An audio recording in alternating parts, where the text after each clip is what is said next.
Hello and welcome back to the lab.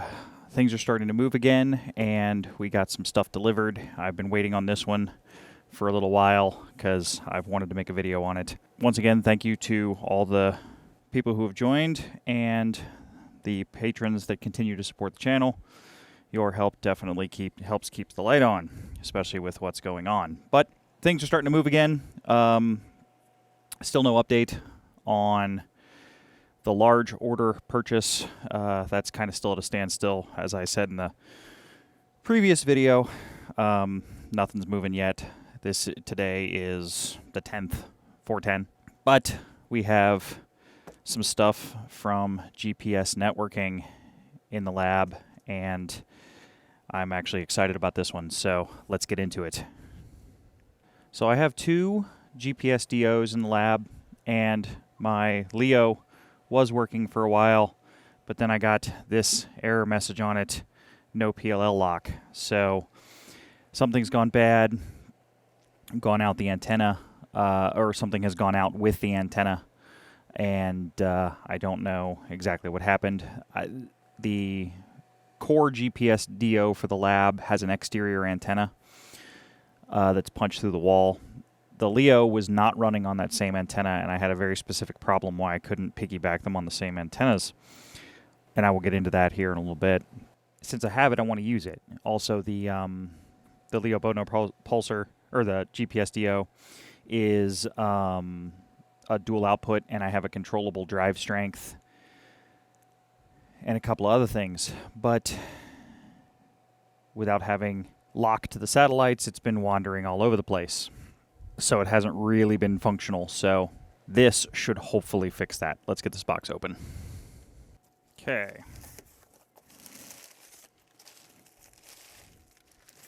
A little bit bigger than the pictures made it look, but not bad.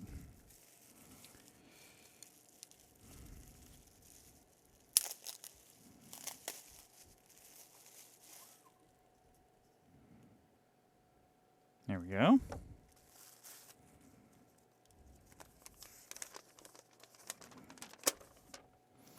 And we have some test data, and it looks like it's relatively flat between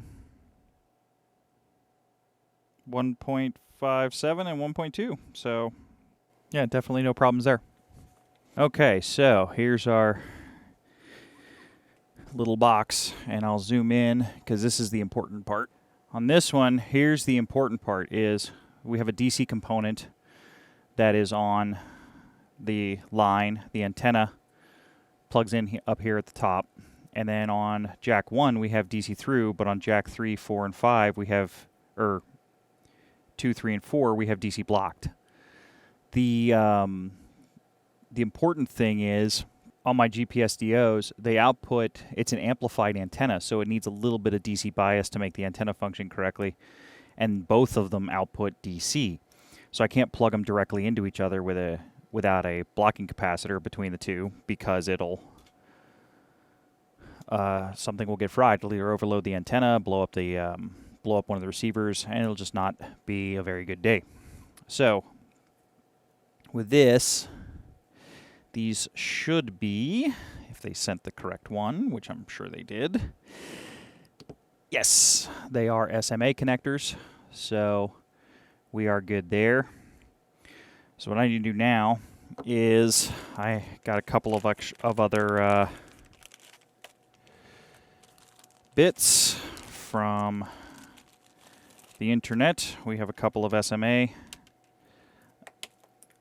plugs, and we have some 50 ohm SMA terminators. I need a couple more of these for my high bandwidth scope, so I ordered a pack of 5. But I need 2 for this because I only have 2 GPSDOs, and I want to have the Leo, the Samsung unit, and then 2 more. If anybody would like me to test some different GPSDOs, leave a comment. I'll see what I can get in the lab, and we'll see what we can make happen. Once I get this all hooked up and I give it some time to stabilize, I've got the frequency counter warming up. I'm going to warm up the scope, and we're going to smash some oscillators against each other, and we're going to see how well the GPSDOs do in terms of stability against the rubidium. Because I can now actually do that test. The previous test, when I talked about it, the Leo was wandering around. That's actually where I discovered that I had a problem, because it was wandering around a bit too much. It will wander a little bit, but it shouldn't wander that much. Conditions in the lab, the Stanford research has been on since the video came out, 4 months ago now? So it's never turned off. It's actually on a battery backup unit. The Samsung unit's been online for that same amount of time, so everything there is well stabilized because it's been on for months and months and months. The Leo, we'll kind of watch it stabilize. We'll see if it gets better over time. I also have Lady Heather turned on the computer, which I'll bring up here in a little bit. I'm getting it to record some data so I can show you guys what the sky looks like in terms of satellites where I'm at. I'm at a middle latitude, so the sky actually looks pretty good to GPS constellations, but there is no power in this box. This is 100% passive, which I liked. It doesn't need no amplification, doesn't need anything plugged in, so let's plug it in, and we will see if I've got enough drive out of the antenna for both oscillators. Okay, gonna get these cranked down just a little bit. I am just over finger tight, not really cranking these down too hard, but I want a good solid connection.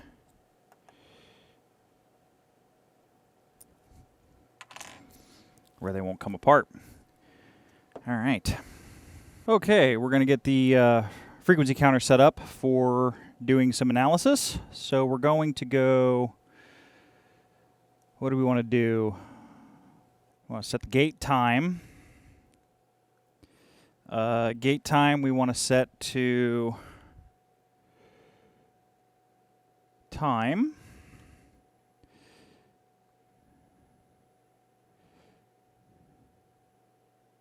Gate time, sorry.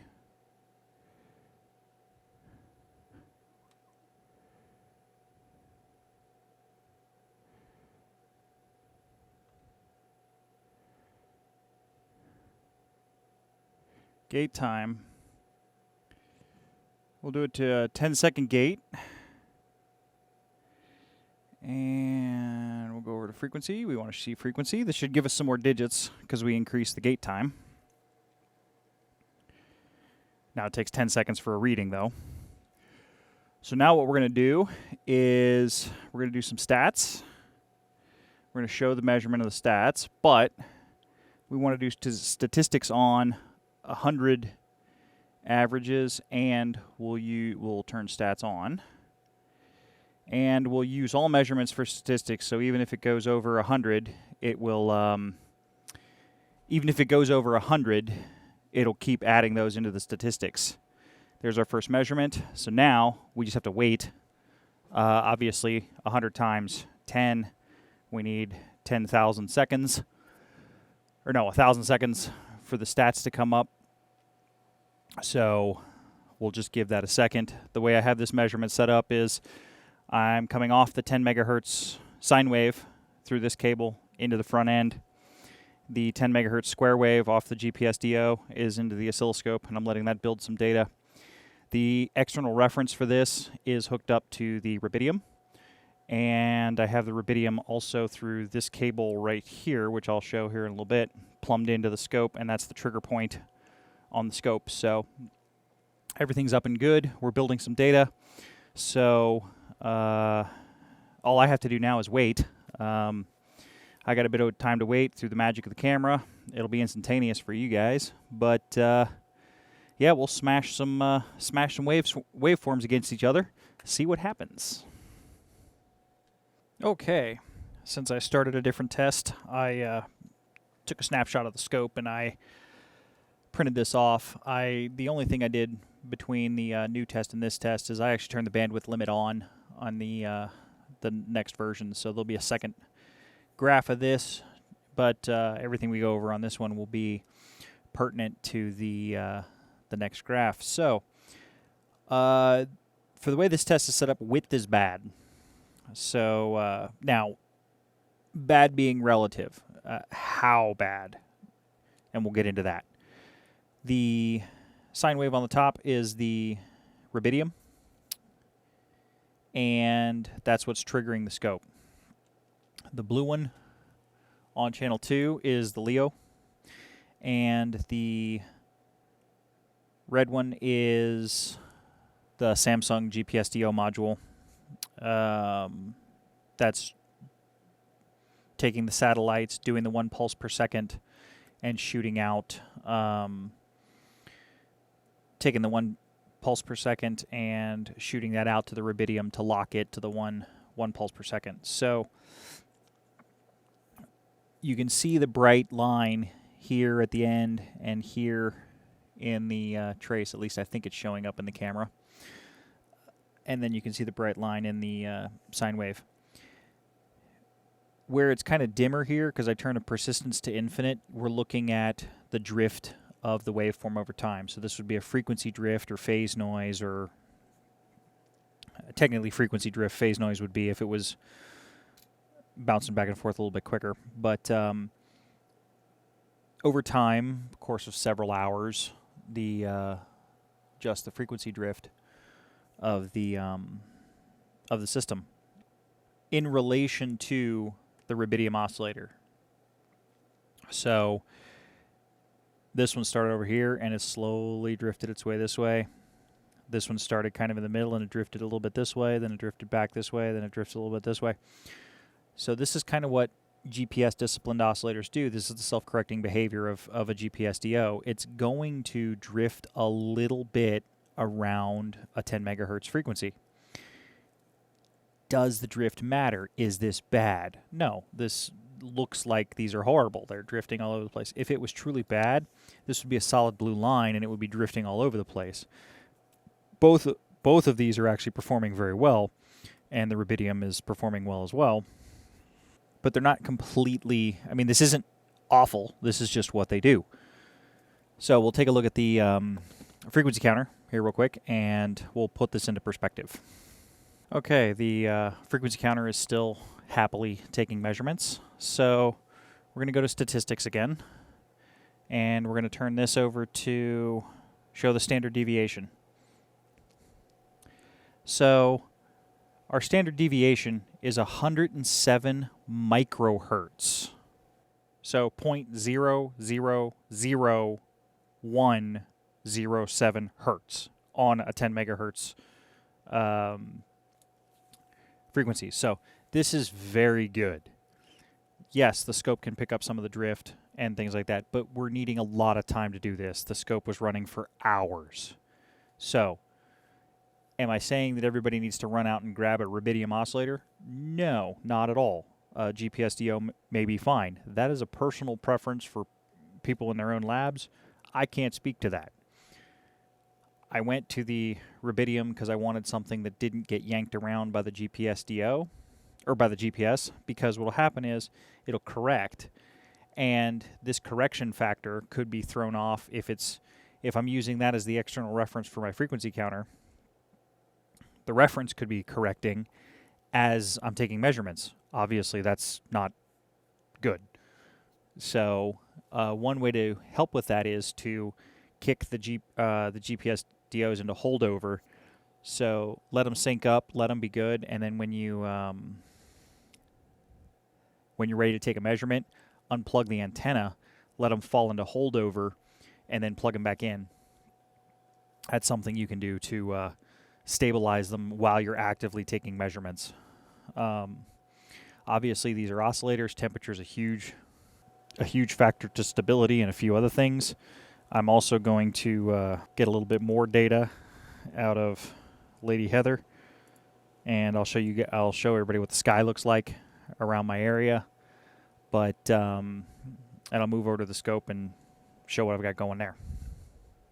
So here's the scope. I'm doing the same test. You can see the bands are widening up just a little bit, and it's getting ready to go. This is with the bandwidth limit on. Try to say that 5 times fast. The So everything's starting to widen out already, but I just wanted to see if the bandwidth limit would clean up the drift any at all. I don't think so, but running the test anyway, I expect we'll see some drift as well. But as I said, to get the drifts in the waveforms that I showed previous, it was 3-4 hours of letting it sit and drift. So everything is very stable. Well, running the tests again with some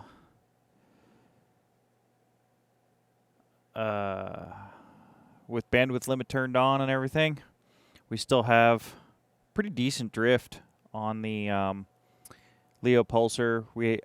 This just expanded. This was sitting pretty heavy, but it must have just gotten an update from the GPS, so it got yanked a little bit. I was at 50 microhertz or 90 microhertz standard deviation.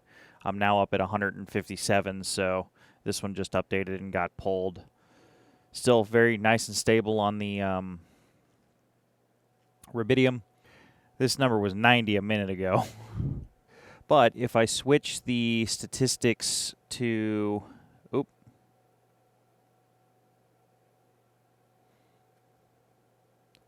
the mean, we can see even though the standard deviation is 150 microhertz, it's switching around 10 megahertz. So sometimes a little fast, sometimes it's a little slow. It bounces back and forth. And of course, right when I turn the camera off, it goes bonkers and completely relocks the PLL. So the PLL went up and then came back. So every once in a while, you'll have this in your reference.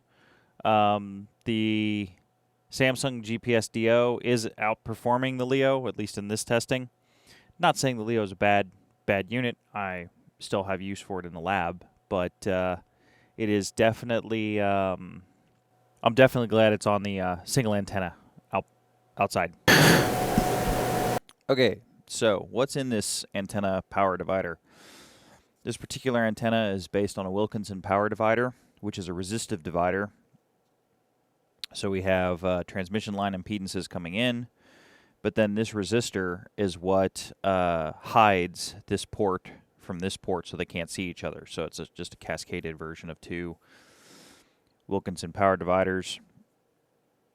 Power comes in, gets split, power comes in, gets split, and that's how you get your outputs. Now on this particular one, there has to be an additional blocking capacitor on the output, so it can't, so the DC can get through on the first input, but then the other three are DC blocked, so it doesn't come out. So the DC makes it out to the antenna because everything else is purely resistive,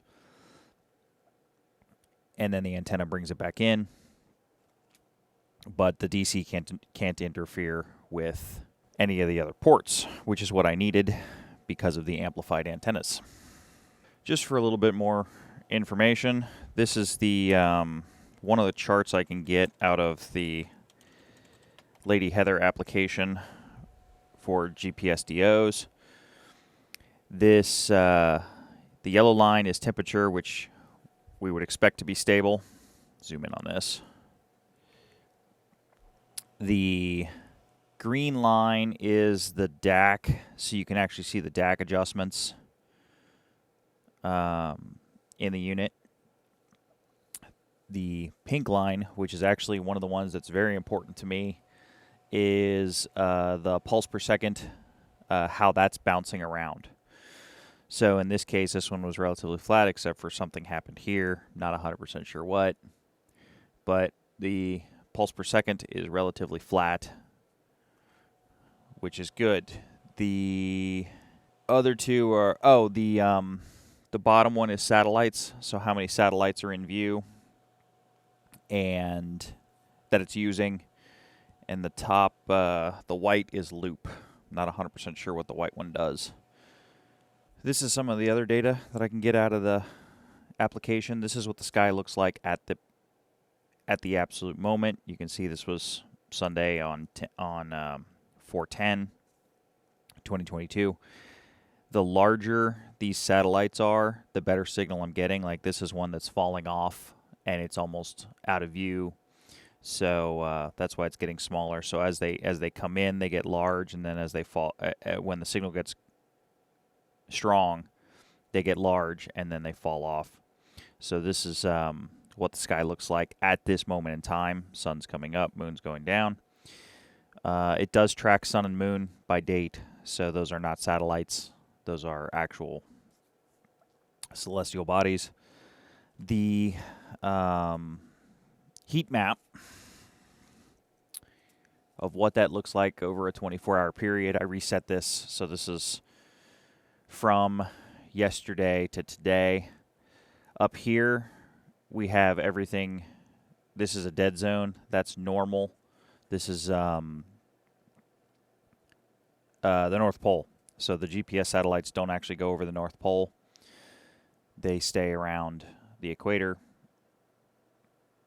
So having a dead zone up here is normal. This is signal quality on this end of the antenna right here is kind of bad because it's blocked by a building.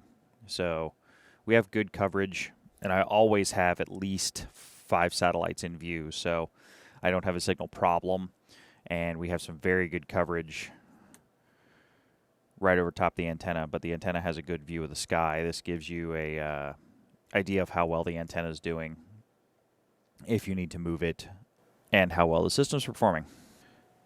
Thanks for stopping by the lab, taking a look at the latest updates to the GPSDOs and the 10 megahertz reference. If anybody has any questions, feel free to leave them in the comments. I do read all the comments and appreciate the feedback. I have 2 additional ports on the antenna splitter, so I can check some other GPSDOs. So if there's some requests of specific units people would like to see tested, we'll also see if we can get it. At the moment, the Samsung is the best unit I've got, so I don't know if there's anything out there that would be more stable or not, but everything is running well. And at the end of the day, it was an expense, but I'm glad I did go to the Rubidium. So it does have its own challenges, and especially when you get into the ultra-low phase noise on the oscillator, even the Rubidium can't be good enough. You actually have to go back to crystal-based, but that's above my needs at the moment for the lab, depending on some VNAs and things like that, what we have planned. I don't know what we're going to need yet, but we'll cross that bridge when we come to it. So, as always, I will see everybody in the next video and the comments.